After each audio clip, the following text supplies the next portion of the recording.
Love versus arrange marriage बहू का पति के लिए सम्मान। सावित्री जी के घर के सामने आज चहल पहल है। पूरा घर फूलों और लाइटों से सजा हुआ है। बड़े बेटे राजीव की पारंपरिक अरेंज मैरिज और छोटे बेटे अमित की लव मैरिज एक ही मंडप में संपन्न हुई है। दोनों दुल्हनें दरवाजे पर कलश के सामने खड़ी हैं।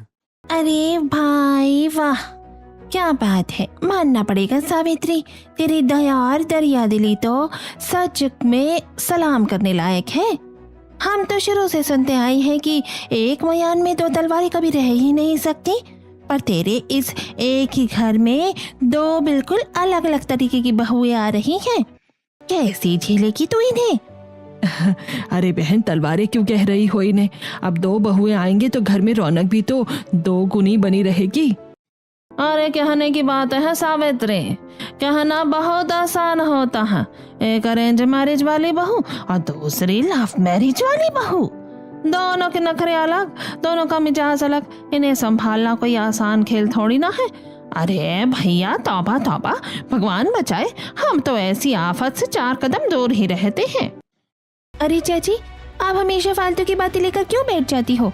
कोई आफत वाफत नहीं आने वाली हमारे घर में।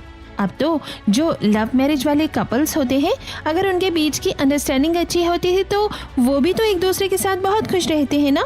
जरा मुझे ही देख लो, मेरे और मेरे पति आनंद की शादी को पूरे 7 साल हो गए हैं। आपको लगता है हमारे बीच कभी कोई गड़बड़ हुई? मेरे ससुराल वाले आज भी मुझे रानी बना के रखते हैं। हाँ जी, तुम ही तो हो एकदम अलग, लेकिन हर लड़की तुम्हारी तरह किस्मत वाली नहीं होती है ना। आजकल की लव मैरिज वाली लड़कियां कहाँ किसी की सुनती हैं। अच्छा, अब आप सब ये फालतू की बातें बंद करो। मेरी दोनों बहुएं बहुत थक गई होंगी। चलो बहुओं, कलश को अपने सीधे पैर से गिराओ और घर के अंदर आओ। रागिनी और नंदिनी दोनों कदम बढ़ाती हैं और गृह प्रवेश की रस्में पूरी होती हैं और सभी अपने कमरों में चले जाते हैं। लेकिन दोस्तों, आपको क्या लगता है, क्या ये लव मैरिज और अरेंज मैरिज वाली बहुएं एक साथ एक ही घर में सरवाइव कर पाएंगी? क्या दोनों अपने अपने पतियों को बराबर सम्मान दे पाएंगी? अपनी राय कमेंट में जरूर बताएं। अगले दिन सुबह के ठीक 6 बजे है। रागिनी बहुत जल्दी उठकर नहा धोकर पूरी तरह पारंपरिक साड़ी पहनकर और पल्ला ओढ़कर रसोई को साफ करती है। तभी करीब 8 बजे नंदिनी एक स्टाइलिश सूट पहनकर बिना दुपट्टे के रसोई में पहुंचती है। प्रणाम मम्मी जी, बताइए, आज पहली रसोई की रस्म है तो खाने में सबसे पहले मीठे में क्या बनाना है? जैसा आप कहेंगे मैं वैसा ही तैयार कर दूंगी। गुड मॉर्निंग मम्मी जी। हाय रागिनी भाभी, तुम इतनी जल्दी भी उठ गई? हाँ मम्मी जी, बताइए ना क्या बनाना है। मैं तो किचन का काम देखने के लिए बहुत ज्यादा एक्साइटेड हूँ। खुश रहो बेटियों, सदा सुहागन रहो। देखो, तुम दोनों जो भी तुम्हारा मन हो वो करो, वही बना भी लो। आखिर तुम्हारी पहली रसोई है, मैं तुम पर कोई दबाव नहीं डालना चाहती। जो तुम्हें आसान और अच्छा लगे वो शुरू करो। मम्मी जी, इन्हें मेरा मतलब है राजीव जी को केसर वाली खीर बहुत पसंद है, तो क्या मैं उनके लिए केसर वाली खीर बना लूं? हाँ बेटा, बिल्कुल। अगर राजीव को खीर पसंद है तो आराम से वही बनाओ। वैसे भी पति के दिल का रास्ता पेट से गुजरता है। और छोटी बहू, तुम भी अमित की पसंद का कुछ मीठा देख लो। जैसे मूंग की दाल का हलवा अमित को बहुत पसंद है, वो बना लो। अरे मम्मी जी, बिल्कुल नहीं। छी, अमित की पसंद का क्या बनाना? उनकी चॉइस का कोई सेंस ही नहीं है। इतनी भयंकर गर्मी पड़ रही है और इस गर्मी में भला मूंग की दाल का भारी हलवा कौन खाता है? मैं तो सोच रही हूँ कि मैं अपने स्टाइल के बेक करके मफिन्स बना लूं। बढ़िया चॉकलेट मफिन्स, खाकर मजा आ जाएगा सबको। लेकिन बेटा, अमित को तो ये मफिन्स और बेकरी का सामान शायद पसंद नहीं है। अरे तो क्या हो गया मम्मी जी, खा लेगा वो। मैं खिलाऊंगी तो वो गोबर भी खा लेगा। आप उसकी बिल्कुल टेंशन मत लीजिए, उसे आदत है मेरी हर बात मानने की। बेटा, ऐसे कैसे बोल रही हो? पति है तुम्हारा, थोड़ा तो सलीके से बात करो। अरे मम्मी जी, आप जानती नहीं हो इसको। शादी से पहले भी इसको कुछ नहीं पता होता था कि क्या अच्छा है और क्या बुरा। जब भी हम कहीं बाहर रेस्टोरेंट जाते थे ना, तो हमेशा मैं ही मेन्यू ऑर्डर करती थी। आप फिक्र मत करो। हे भगवान, ये कैसी बातें कर रही है अपने पति के बारे में? इसमें तो जरा भी लिहाज नहीं है, ऊपर से बोलना। अच्छा ठीक है बेटा, जो तुम्हारा मन हो वही बना लो। दोनों मिलकर काम शुरू करो। दोनों लव मैरिज वाली और अरेंज मैरिज वाली बहू मिलकर सुबह का नाश्ता और खाना तैयार करती हैं। दोपहर में राजीव और अमित दोनों ऑफिस का जरूरी काम निपटा कर घर लौटते हैं। डाइनिंग टेबल पर पूड़ी, कचौड़ी, सब्जी और मीठा सज चुका है। पूरा परिवार एक साथ डाइनिंग टेबल पर बैठता है। अरे वाह माँ, आज तो घर में घुसते ही खुशबू बहुत बढ़िया आ रही है। पूड़ी कचौड़ी रायता आज तो लगता है जमकर दावत होने वाली है। देख राजीव, तेरी पसंद की खास केसर वाली खीर बनाई है रागिनी ने। सुबह से बेचारी मेहनत कर रही थी। अरे वाह माँ, मैं तो सच में बहुत खुश हो गया। थैंक यू रागिनी, तुमने मेरे लिए इतनी मेहनत की। आप बैठिए ना, थैंक यू मत कहिए, पहले खाकर बताइए कि खीर कैसी बनी है। रागिनी तुरंत आगे बढ़कर कुर्सी खींचती है, राजीव को बिठाती है और अपने हाथों से थाली लगाकर प्यार से खाना परोसना शुरू करती है। और बताओ नंदिनी, तुमने मेरी पसंद का क्या बनाया है? मुझे तो बहुत तेज भूख लगी है। तुम्हारी पसंद का? मैं तुम्हारी पसंद का खाना क्यों बनाऊंगी यार? तुम्हारी कोई ढंग की पसंद भी है भला? पता नहीं क्या क्या ऊट पटांग पुरानी चीजें जो तुम खाती पीती रहते हो। मैंने तो अपने लिए और सबके लिए अपनी पसंद के मफिन्स बनाए हैं, वो खाओ। यार नंदिनी, तुम्हें तो अच्छी तरह पता है ना कि मुझे मफिन्स बिल्कुल भी पसंद नहीं है, वो गले में अटकते हैं। आज पहली रसोई का दिन था तो कम से कम मेरी पसंद का हलवा या कुछ और बना लेती। ओहो अमित, अब शादी की है तो क्या मैं 24 घंटे तुम्हारी पसंद का ही खाना बनाती रहूंगी क्या? इसी दिन के लिए शादी की थी क्या मैंने तुमसे? अपना ये ड्रामा बंद करो और जो बनाए हुआ है वो शांति से खाओ। ज्यादा नखरे मत दिखाना मुझे। अरे अरे बच्चों, पहली रसोई के शुभ दिन पर ये कैसी नोकझोंक लेकर बैठ गए हो तुम दोनों? सब लोग सामने बैठे हुए हैं, थोड़ा तो ध्यान रखो। कोई बात नहीं माँ, छोड़ो। भैया, भाभी के हाथ की खीर सच में बहुत अच्छी खुशबू दे रही है। मैं आज खीर और पूड़ी ही खा लेता हूँ, मफिन्स रहने देता हूँ। हाँ हाँ खा लो, वैसे भी तुम्हारी चॉइस तो हमेशा से ही ऐसी रही है। अमित दुखी मन से मफिन्स की प्लेट एक तरफ खिसका देता है और रागिनी की बनाई खीर खाकर दोनों भाई वापस अपने काम पर चले जाते हैं। नंदिनी अपने ही धुन में मफिन्स खाने लगती है। दिन गुजरता जाता है, शाम के 7 बज रहे हैं। ऑफिस की छुट्टी के बाद राजीव और अमित एक ही बाइक से घर लौट रहे हैं। रास्ते में एक फूलों की दुकान देखकर राजीव गाड़ी रोकता है। अमित, शादी के बाद आज हमारा पहला दिन है, क्यों ना हम अपनी पत्नियों के लिए कुछ छोटा मोटा तोहफा लेकर चलें। मैं सोच रहा हूँ रागिनी के लिए बालों में लगाने वाला मोगरे का गजरा ले लेता हूँ, वो वैसे भी सिंपल है, उसे ये बहुत अच्छा लगेगा। अरे भैया गजरा, आप भी ना कितने ओल्ड फैशन्ड हो, एकदम दादाजी के जमाने की चॉइस है आपकी। मेरी वाली नंदिनी को तो ये गजरा वजरा बिल्कुल भी समझ में नहीं आता, वो इसे बुढ़ियों का फैशन कहती है। उसे रोजेस बहुत पसंद है, मैं उसके लिए लाल गुलाब का एक खूबसूरत बुके लेकर जाऊंगा। भैया एक अच्छा सा गजरा दे दो। जी भाई साहब, ये लीजिए 100 रुपए का। और भैया मुझे एकदम फ्रेश रेड रोज 2 बढ़िया से। जी भाई साहब, ये लीजिए, एकदम ताजे हैं। दोनों भाई फूल खरीदते हैं और घर पहुंचते हैं। राजीव चुपके से अपने कमरे में जाता है और ड्रेसिंग टेबल के शीशे के पास जाकर गजरा सजा कर रख देता है। थोड़ी देर बाद रागिनी जब कमरे में दूध का गिलास लेकर आती है तो गजरा देखकर उसके चेहरे पर एक बहुत ही प्यारी मुस्कान आ जाती है। अरे वाह, ये मेरे लिए ऑफिस से आते समय गजरा लेकर आए हैं। कितने अच्छे हैं ना ये, बिना कहे ही मेरा कितना ख्याल रखते हैं। ईश्वर ऐसा पति सबको दे। रागिनी बड़े ही प्यार से उस गजरे को अपने बालों में सजा लेती है। तभी राजीव कमरे में आता है और रागिनी को गजरे में देखकर दोनों एक दूसरे को देखकर मुस्कुराते हैं। वहीं दूसरी तरफ अमित बड़े चाव से अपने कमरे में नंदिनी के पास जाता है। नंदिनी, जल्दी से अपनी दोनों आंखें बंद करो, मैं तुम्हारे लिए एक बहुत ही स्पेशल और रोमांटिक चीज लाया हूँ, जल्दी करो। अरे वाह अमित, क्या लाए हो जल्दी बताओ। कोई डायमंड का नेकलेस लाए हो या कोई ब्रांडेड डायमंड की रिंग? जल्दी दिखाओ, मैं बहुत एक्साइटेड हूँ। तड़ा, ये देखो तुम्हारी पसंद का खूबसूरत लाल गुलाब। शिट अमित, क्या बकवास है ये सड़ा हुआ लाल गुलाब का फूल उठाकर लाए हो तो मेरे लिए? क्या मैं तुम्हारी अभी भी कोई स्कूल जाने वाली निब्बी गर्लफ्रेंड हूँ जो तुम मुझे ये फूल थमा रहे हो? आज के बाद मेरे लिए ये सब फालतू की चीजें मत लाना, समझी? पता नहीं क्या नौटंकी लगा रखी है। निब्बा निब्बी बनने का भूत सवार है क्या तुम्हारे सर पर? यार नंदिनी, तुम तो कहती थी कि तुम्हें गुलाब पसंद है, मैं तो बड़े प्यार से रास्ते में रुक कर लाया था कि तुम खुश हो जाओगी। हाँ तो गर्लफ्रेंड थी तब पसंद थी, अब पीवी हूँ, कुछ ढंग की चीज लाया करो। नंदिनी गुस्से में पैर पटकती हुई कमरे से बाहर निकल जाती है। बाहर हॉल में सावित्री जी खड़ी थी जो रसोई का काम समेट रही थी। अरे बेटा नंदिनी, क्या हो गया? क्यों इतना जोर जोर से बड़बड़ाती हुई आ रही हो कमरे से? अमित ने कुछ कह दिया क्या? अरे मम्मी जी, आपके बेटे में अकल वकल नाम की कोई चीज बची है या नहीं? एकदम बेवकूफ इंसान है। हद है यार, ऑफिस से आ रहा है तो मेरे लिए एक सूखा गुलाब का फूल उठा लाया, सारा मूड खराब कर दिया मेरा। नंदिनी पैर पटकती हुई किचन में पानी पीने चली जाती है। सावित्री जी हैरान परेशान वहीं खड़ी रह जाती हैं और गहरी सोच में डूब जाती हैं। हे भगवान, इस घर में क्या शुरुआत हो रही है? छोटी बहू तो अपने पति को कुछ समझती ही नहीं है। तभी सावित्री जी की नज़र कोने वाले कमरे के खुले दरवाजे पर पड़ती है, जहां राजीव बड़े प्यार से रागिनी के बालों का गजरा ठीक कर रहा था और रागिनी मुस्कुराकर उसके पैर छू रही होती है। सावित्री जी को ये सब देखकर बहुत खुशी होती है और वो दूर से ही उनकी बलैयां ले लेती है। और दूसरी तरफ ये दोनों हैं, दोनों के बीच में कितना आदर सम्मान है एक दूसरे के लिए। भगवान इनकी जोड़ी सलामत रखे हमेशा। सावित्री जी अपने कमरे में चली जाती हैं। रात के 11 बज चुके हैं। राजीव और रागिनी बेड पर बैठे आराम से एक दूसरे से बातें कर रहे हैं। वहीं दूसरी तरफ अमित के कमरे में नंदिनी बेड पर लेटी बस अपना फोन चलाने में मशगूल है। नंदिनी यार, अब वो फोन साइड में रखो ना। कल से हमारी शादी हुई है, हम दोनों ने बैठकर आधा घंटा भी बात नहीं की।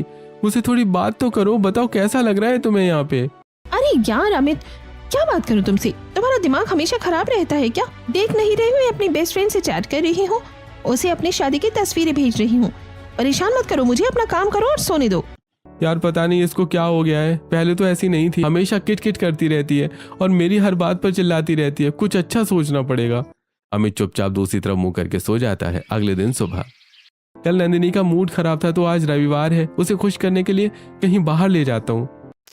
सब लोग डाइनिंग टेबल पर नाश्ता कर रहे हैं। भैया भाभी, आज संडे है, क्यों ना शाम को हम सब मिलकर कहीं घूमने चले? चलो ना, सब साथ चलेंगे तो कोई अच्छी सी मूवी देखते हैं थिएटर में, बहुत मजा आएगा। हाँ अमित, आइडिया तो बहुत अच्छा है। मैं थोड़ी देर में ऑनलाइन जाकर पूरे परिवार के टिकट्स एक साथ बुक कर लेता हूँ। मम्मी पापा भी चलेंगे हमारे साथ। अमित, तुम्हारा दिमाग ठिकाने पर है या नहीं? हम लोग इस पूरी पलटन को साथ लेकर मूवी देखने जाएंगे? Are you serious? हमारा कोई पर्सनल स्पेस है या नहीं? अरे नंदिनी, इसमें क्या बुराई है भाई? शादी के बाद पहली बार सब साथ जाएंगे तो मम्मी पापा को भी अच्छा लगेगा। अकेले तो हम शादी से पहले भी कितनी बार जा चुके हैं ना। यार अमित, मुझसे फालतू की बकवास तो किया ही मत करो। शादी के बाद पहली बार हम कहीं जा रहे हैं और तुम इस पूरी पलटन को साथ लेकर जाना चाहते हो? मैं नहीं जा सकती ऐसी जगह जहाँ सब लोग सिर पर बैठे हों। ऐसा करो, तुम खुद ही जाओ अपने इस पूरे खानदान के साथ। मैं नहीं जा रही कोई मूवी देखने। मेरा मूड खराब मत करो। नंदिनी की बात सुनकर ससुर जी अखबार नीचे रख देते हैं और सावित्री जी का चेहरा उतर जाता है। पूरा परिवार शर्मिंदा महसूस करने लगता है। अरे कोई बात नहीं अमित, तुम दोनों अकेले चले जाओ। रागिनी, तुम्हें तो कोई दिक्कत नहीं है ना? नहीं, मुझे भला क्या दिक्कत होगी? वैसे भी मुझे असली मजा परिवार के साथ आता है। तो अमित और नंदिनी को अकेले जाने देते हैं, हम सब साथ मजे करते हैं।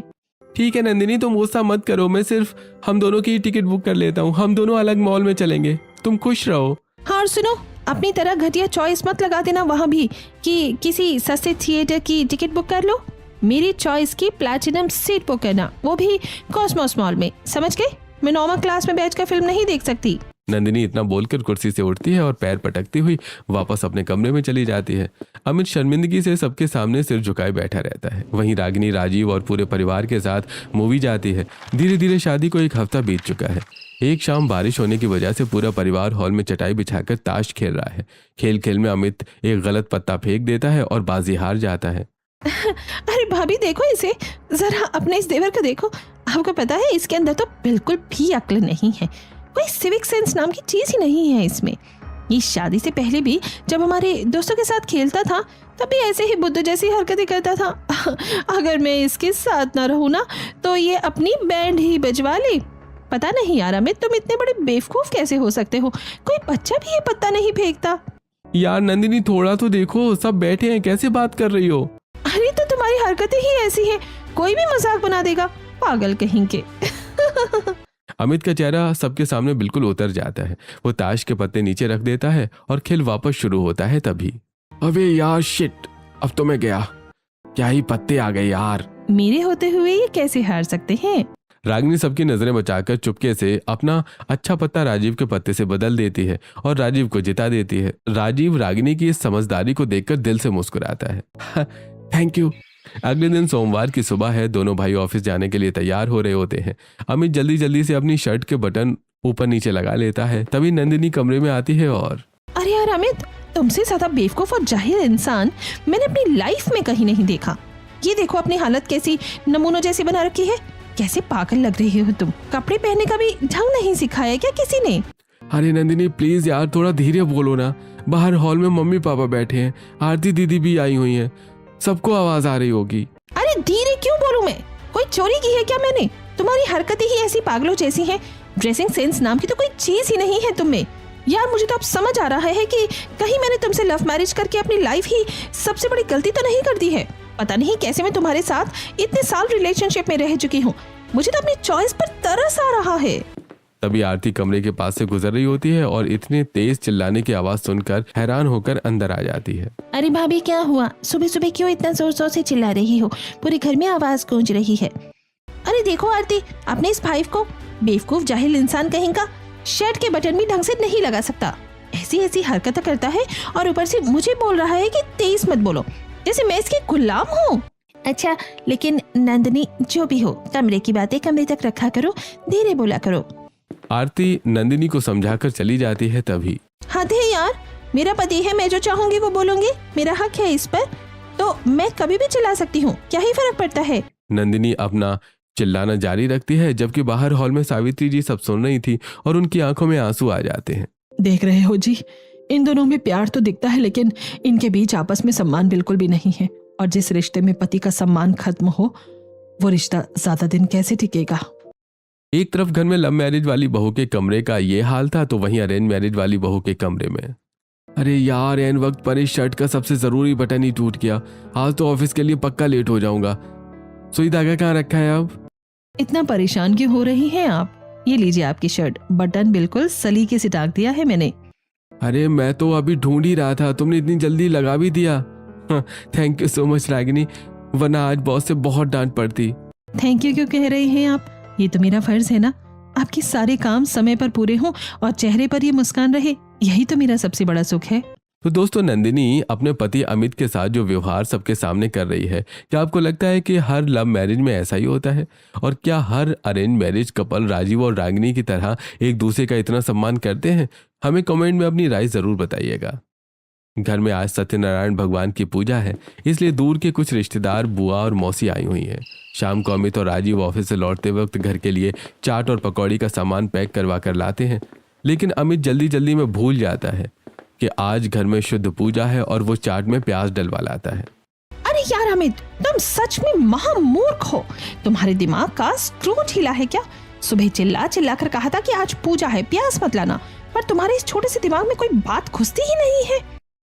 नंदिनी, वो जल्दी जल्दी में दुकानदार ने डाल दिया। मौसी जी बैठी हैं, प्लीज। क्या प्लीज? शादी से पहले भी तुम ऐसे ही ड्रामे करते थे।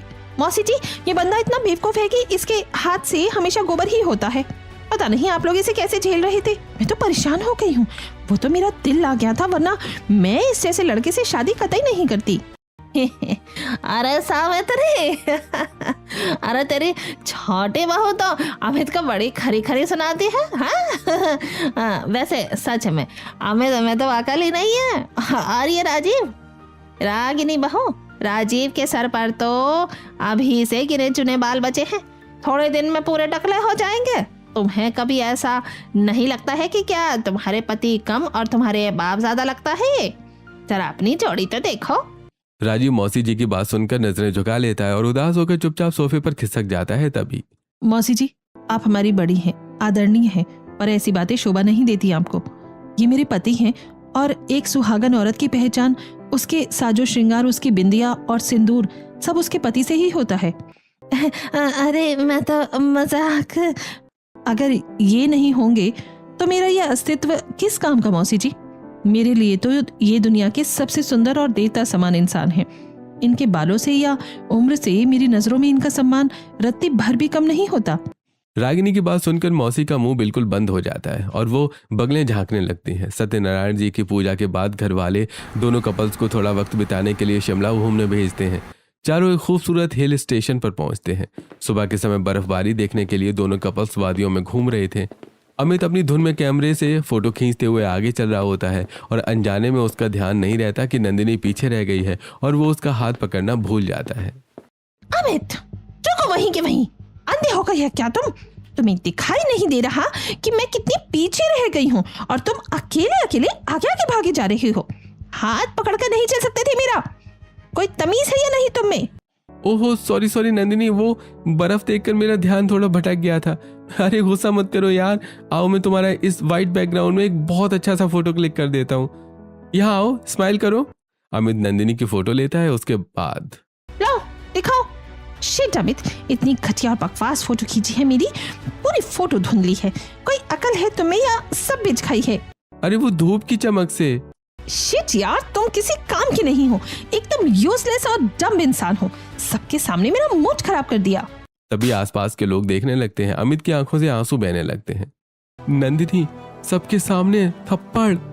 हाँ थप्पड़। चलो अब चुपचाप होटल के कमरे में चलो, रोना बंद करो। सॉरी नंदिनी, मुझसे गलती हो गई। मैं दोबारा अच्छी फोटो खींच दूंगा, पर प्लीज मान जाओ ना, बाहर सबके सामने इस तरह मत मारा करो। मेरी भी कोई इज्जत है यार, सब लोग मुझे देख रहे थे, मुझे बहुत रोना आ रहा है। दूर हटो मुझसे, अपनी ये शक्ल मत दिखाओ। तुम बस सीधे खड़े रहो और मैं जो कहती हूँ वो चुपचाप सुना करो। तुम्हें मेरी सारी बातें माननी पड़ेंगी, समझे? सादा अपनी अकल चलाने की कोई जरूरत नहीं है तुम्हें, अपनी औकात में रहा करो। नंदिनी की बातें सुनकर आज अमित काफी उदास हो जाता है और होटल के कमरे में चला जाता है। वहीं दूसरी तरफ शिमला पहुंचते ही राजीव को तेज बुखार आ जाता है। अरे आपको तो बहुत तेज बुखार चढ़ा हुआ है, आपका शरीर तप रहा है, आप प्लीज आराम से लेटी रहिए। रागिनी, बहुत ठंड लग रही है, चला नहीं जा रहा। आप बिल्कुल फिक्र मत कीजिए, मैं हूं ना आपके साथ। मैं अभी दौड़कर आपके लिए होटल से गर्म पानी, कंबल और दवाई लेकर आती हूँ, आप बस मुझ पर भरोसा रखिए। रागिनी पूरी ट्रिप पर घूमना फिरना छोड़कर कमरे में बंद रहकर राजीव का एक छोटे बच्चे की तरह ध्यान रखती है, उसके पैर दबाती है। दोनों कपल्स ट्रिप से वापस अपने घर लौटते हैं, लेकिन उसके बाद अमित का व्यवहार बिल्कुल बदल जाता है। वो बहुत उदास, गुमसुम और कटा कटा रहने लगता है। एक शाम वो छत पर अकेला बैठा रो रहा होता है कि तभी उसका बड़ा भाई राजीव उसके पास आता है। क्या बात है अमित, जब से तुम लोग शिमला से आए हो मैं देख रहा हूँ तुम बहुत शांत हो, किसी से बात नहीं करता, तू ढंग से खाता नहीं है। मुझे पता, तेरा बड़ा भाई हूं मैं। भैया मैं अंदर से बिल्कुल टूट गया हूँ। मुझे कभी कभी लगता है कि मैंने नंदिनी से लव मैरिज करके अपनी जिंदगी की सबसे बड़ी भूल कर दी। प्यार तो वो मुझसे बहुत करती है भैया, मैं जानता हूँ, लेकिन पता नहीं क्यों उसकी नजर में मेरी कोई इज्जत ही नहीं है। क्यों, क्या हुआ वहां पे? उसने शिमला में सबके सामने सरेआम मेरे गाल पर थप्पड़ मार दिया भैया। लोग हंस रहे थे मुझ पर। मैं एक मर्द हूं भैया, मेरी क्या कोई इज्जत नहीं है? मुझे अपनी जिंदगी से नफरत होने लगी है। देख अमित, तुम्हारी लव मैरिज है, तुम दोनों ने शादी से पहले एक दूसरे को इतना ज्यादा देख लिया कि अब उसके मन से तुम्हारा आदर खत्म हो गया है। वो तुम्हें अपना पति नहीं, अपनी जागीर समझती है। भाई, रिश्ते में वैल्यू खुद बनानी पड़ती है, तुम्हें थोड़ा सख्त होना पड़ेगा। अमित राजीव की बात सुनकर कोशिश करता है और तंग आकर घर में अपनी आवाज उठाने लगता है और रोज रोज के तानों से चिढ़ जाता है। और एक दिन, नंदिनी जरा बड़ी भाभी को देखो, वो भैया के लिए सुबह 5 बजे उठकर टिफिन तैयार करते हैं, उनके कपड़े खुद प्रेस करते हैं, उनसे कितना प्यार और आदर से जी और आप करके बात करते हैं। तुम मुझे कभी ऐसे प्यार से बात क्यों नहीं कर सकती? क्या कमी है मुझ में? ओह अमित, तो अब मैं इस घर की बड़ी भाभी की तरह बन जाऊं, जैसे कोई भोहड़, अनपढ़, गफ्फार लड़की 24 घंटे पति की गुलामी करती है, वैसे करो। अमित जब लव मैरिज की थी और मुझ जैसे स्टाइलिश और मॉडर्न लड़की को अपनी लाइफ में लेकर आए थे, तो ये सब तो झेलना ही पड़ेगा ना। तुम्हारी औकात ही यही है। नंदिनी, अपनी जुबान को लगाम दो। क्यों तो लगाम? तुम शादी से पहले भी ऐसे ही बुद्धि थे और शादी के बाद भी। मैं तो तंग आ गई हूँ तुमसे और तुम्हारी इस दकियानूसी बातों से। अमित गुस्से से चला जाता है और उसे इग्नोर करने लगता है। अगले दिन नंदिनी कमरे में अमित का इंतजार कर रही थी। टेबल पर खाना ठंडा हो चुका है। तभी अमित चुपचाप कमरे में आता है और नंदिनी को बिना देखे अपनी घड़ी उतारने लगता है। अमित, रात के 11:30 बज चुके हैं, इतनी देर क्यों कर दी? मैं कब से भूखी बैठी तुम्हारा इंतजार कर रही हूँ, फोन भी नहीं उठा रहे थे तुम। ऑफिस में काम था और फोन साइलेंट पर था। तुम सो क्यों नहीं गई? मेरे लिए रुकने की कोई जरूरत नहीं है। ये कैसा बर्ताव है अमित? पिछले 1 हफ्ते से देख रही हूँ तुम जानबूझकर लेट आ रहे हो, मुझसे बात तक नहीं करते। ये देखो, मैं तुम्हारे लिए तुम्हारी पसंद का खाना बना कर लाई हूँ, चलो साथ में खाते हैं ना। मैंने ऑफिस में ही खा लिया था, मुझे भूख नहीं है, तुम खा लो। अमित प्लीज मेरी तरफ देखो, मुझसे कोई गलती हुई है क्या? तुम ऐसे मुंह घुमाकर सोफे पर क्यों जा रही हो? पहले तो तुम मेरे बिना एक पल नहीं रहते थे, अब मेरी तरफ देखना भी गवारा नहीं है तुम्हें। हाथ मत लगाओ मुझे नंदिनी, तुम्हें मेरी अकल, मेरी शक्ल और मेरी चॉइस सब चीजों से नफरत है ना। तुमने तो कहा कि मैं एक महामूर्ख और यूजलेस इंसान हूँ, तो फिर एक बेवकूफ इंसान के साथ वक्त क्यों बिताना चाहती हो? जाओ अपनी उस सो कॉल्ड स्टाइलिश लाइफ में खुश रहो। अमित, मैं मानती हूँ कि उस दिन गुस्से में मैंने बहुत ज्यादा बोल दिया था, पर वो सब तो मैंने बस आग से कहा था ना। क्या तुम अपनी नंदिनी को एक छोटी सी झगड़े के लिए इतनी बड़ी सजा दोगे? मैं अंदर से मर रही हूँ अमित, प्लीज मुझसे बात करो। हक?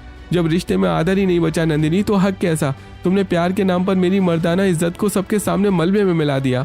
अब मुझे तुम्हारी किसी बात से कोई फर्क नहीं पड़ता। मुझे सोने दो, सुबह मुझे जल्दी ऑफिस जाना है। अमित प्लीज ऐसा मत करो, मैं अकेले पागल हो जाऊंगी। नंदिनी रोते हुए टेबल पर रखे ठंडे खाने को देखती है जिसे अमित ने छुआ तक नहीं था। उसे पहली बार अपनी बदतमीजी की कड़वी कीमत का एहसास होने लगता है। कुछ दिनों बाद नंदिनी कमरे का दरवाजा बंद करके रोने लगती है। तभी आरती वहां आती है। अरे भाभी क्या हुआ? आप यहाँ अकेली बैठकर क्यों रो रही हैं? अमित से फिर कोई लड़ाई हुई है क्या? मुझे बताइए। आरती दीदी, अमित मुझसे बात ही नहीं करता, हमेशा मुझे इग्नोर करता है, रात को लेट आता है और दूसरी तरफ मुंह करके सो जाता है। हमारी इतनी सुंदर लव मैरिज थी, फिर ऐसा क्यों हो गया? मैं तो अंदर से मर रही हूँ दीदी। भाभी अगर मैं सच बोलूँ तो बुरा मत मानना, आपने अपने पैरों पर खुद को लहड़ी मारी है। किसी भी मर्द को चाहे वो आपसे कितना भी प्यार क्यों ना करता हो, अपना अपमान बर्दाश्त नहीं होता। आपने प्यार के नाम पर अमित का सम्मान ही पूरी तरह खत्म कर दिया। दीदी मेरा वो मतलब नहीं होता था, मैं तो बस मजाक में या हक में कह देती थी। दीदी भाभी और भैया के बीच इतना सम्मान कैसे है? भाभी तो भैया के सामने कभी ऊंची आवाज में बोलती भी नहीं। देखो भाभी, मेरी भी आनंद के साथ लव मैरिज हुई है। हम 7 साल एक साथ हो गए हैं, लेकिन मैंने आज तक आनंद को सबके सामने तू करके नहीं बोला है। हर रिश्ते में सम्मान सबसे बुनियादी चीज होती है। पति पत्नी का रिश्ता सिर्फ दोस्ती से शुरू होता है, पर वो टिकते सिर्फ और सिर्फ सम्मान की बुनियाद पर है। अगर तुम अपने पति की इज्जत घर के अंदर और बाहर नहीं करोगी तो वो तुमसे दूर भागेगा। आरती की बातें सुनकर नंदिनी को अपनी हर एक गलती का एहसास होने लगता है। उस दिन के बाद से नंदिनी अब अमित पर चिल्लाती नहीं है। वो सुबह जल्दी उठकर रागिनी के साथ रसोई संभालती है। रात को जब अमित थका हारा ऑफिस से लेट आता है तो नंदिनी कमरे को साफ रखती है और उसके लिए अपने हाथों से गर्मा गर्म खाना परोसती है। अमित आप बहुत थक गई होंगी, आज ऑफिस में काम ज्यादा था ना। ये लीजिए, पहले गर्म पानी पीजिए और हाथ में धो लीजिए। मैंने आपके लिए गर्म खाना लगा दिया है, आराम से खाइए। ये वही नंदिनी है जो हर बात पर चीखती थी। अमित बिना कुछ बोले चुपचाप खाना खाने लगता है। अगले कुछ दिनों तक नंदिनी लगातार अमित का पूरा ध्यान रखती है। एक शाम दोनों घर के पास वाले पार्क में वॉक करने जाते हैं। चलते चलते पैर एक बड़े पत्थर से टकरा जाता है। वो गिरने ही वाला होता है कि नंदिनी उसका हाथ कसकर थाम लेती है। आराम से अमित, संभल कर चलिए ना, अगर आपको चोट लग गई तो मुझे कितना दर्द होगा। अरे थैंक यू नंदिनी, सच में तुम बहुत बदल गई हो, मुझे बहुत अच्छा लग रहा है। सावित्री जी, राजीव और आरती खिड़की से यह सब देखकर खुश होते हैं। आरती दोनों भाइयों और बहुओं के रिश्ते को और मजबूत करने के लिए एक बड़ा प्लान बनाती है। वो शहर के एक बेहद आलीशान और रोमांटिक होटल में सरप्राइज डेट नाइट बुक करती है। भैया आपको भाभी को लेकर शाम को ठीक 8 बजे इस होटल में टेबल नंबर 5 पर पहुंचना है। नंदिनी, तुम अमित को बिना कुछ बताए कोई बहाना बनाकर शाम को इसी एड्रेस पर लेकर पहुंच जाना। शाम के ठीक 8 बजे हैं। उस खूबसूरत मोमबत्तियों से सजे हुए रेस्टोरेंट में चारों एक साथ इकट्ठा होते हैं। राजीव, रागिनी और अमित, नंदिनी जब एक दूसरे को आमने सामने से देखते हैं तो सबके होश उड़ जाते हैं। अरे भैया, आप और बड़ी भाभी यहाँ इस रोमांटिक जगह पर, और वो भी बिना बताए, ये क्या चक्कर है? भाई ये चक्कर आरती का है। उन्होंने ही हम दोनों कपल्स के लिए ये सरप्राइज प्लान किया है ताकि हमारे बीच की दुनिया हमेशा के लिए खत्म हो जाए। सब लोग टेबल पर बैठते हैं। तभी नंदिनी अपनी कुर्सी से खड़ी होती है। उसकी आंखों में आंसू हैं। अमित, भैया और भाभी के सामने आज मैं अपने पूरे दिल से तुमसे माफी मांगना चाहती हूँ। मेरे प्यार के घमंड ने हमेशा तुम्हारा अनादर किया, तुम्हारी पसंद को घटिया कहा और सबके सामने तुम्हारी बेइज्जती की, यहाँ तक कि शिमला में तुम पर हाथ भी उठाया था। मैं बहुत बुरी बीवी थी अमित, पर भाभी और आरती दीदी ने मुझे सिखाया कि पति का सम्मान क्या होता है। प्लीज अमित, मुझे माफ कर दो। मैं वादा करती हूँ आज के बाद मैं हमेशा तुम्हारी इज्जत करूंगी। पगली, रोना बंद करो। अब मैंने तुम्हें उसी दिन माफ कर दिया था जिस दिन तुमने मेरा हाथ थामा था। मुझे तुम्हारी मॉडर्न चॉइस से कोई दिक्कत नहीं थी। मुझे बस अपनी बीवी की आंखों में अपने लिए थोड़ा सा सम्मान चाहिए था। तो दोस्तों, अब आप लोग हमें कमेंट सेक्शन में अपनी राय जरूर लिखकर बताएं कि क्या वाकई किसी भी रिश्ते में प्यार से भी ज्यादा सम्मान की जरूरत होती है, और आपके हिसाब से पति पत्नी के रिश्ते की असली और मजबूत बुनियाद क्या होनी चाहिए।